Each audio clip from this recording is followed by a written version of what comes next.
बिस्मिल्लाहिर्रहमानिर्रहीम। अस्सलाम वालेकुम friends, welcome to my channel. Friends, आज मैं आपके साथ बहुत ही मज़ेदार ओरियो मैंगो डिलाइट की रेसिपी शेयर करने वाली हूँ, बहुत ही सादा और आसान तरीके के साथ। तो चलिए शुरू कर लेते हैं। तो बर्तन में सबसे पहले डाल दिया है यहाँ पर 1 गिलास दूध और उसके बाद शामिल किया है 3 चम्मच मिल्क पाउडर और अच्छे से इसको मीडियम टू लो फ्लेम पे पका लेना है। और अब इसमें शामिल किया है 2 चम्मच चीनी और बस इसको मीडियम टू लो फ्लेम पे इतना गाढ़ा सा बना लेना है।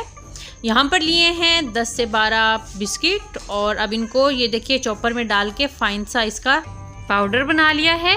अब मिक्सी जार में 1 आम डाल दिया है और इसका भी फाइन सा पेस्ट बना लेना है।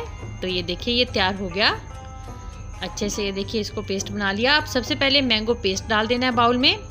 उसके बाद जो हमने ये मिक्सचर तैयार किया था दूध, फ्रेश दूध और मिल्क पाउडर का, वो अब अच्छे से मिक्स कर देना है इन तमाम चीज़ों को। और गिलास में सबसे पहले ओरियो बिस्किट का जो पाउडर तैयार किया था वो डाल देना है, तकरीबन 2 चम्मच, ये देखिए इस तरीके से। और उसके बाद जो मैंगो पेस्ट है वो डाल देनी है।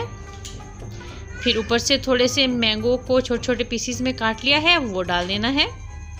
ये देखें, देखने में भी मज़ेदार और खाने में तो ये बहुत ही मज़ेदार होता है। तो बस इसी तरीके से लेयर्स लगाते जाना है। ओरियो के बाद फिर से मैंगो पेस्ट और अब इसके बाद इसके ऊपर डाल देना है बारीक कटा हुआ मैंगो, थोड़ा सा ओरियो का पाउडर। तो अब इसके ऊपर मज़ीद इसको खूबसूरत बनाने के लिए थोड़ा सा कटा हुआ पिस्ता बादाम डाल देना है। तो बहुत ही मज़ेदार ओरियो मैंगो डिलाइट तैयार हो गया। आप इसे लाजमन ट्राई करें, आपकी फैमिली को, खुसूसन बच्चों को तो ये बहुत ही पसंद आने वाला है। मिलते हैं न्यू रेसिपी के साथ। अल्लाह हाफिज़।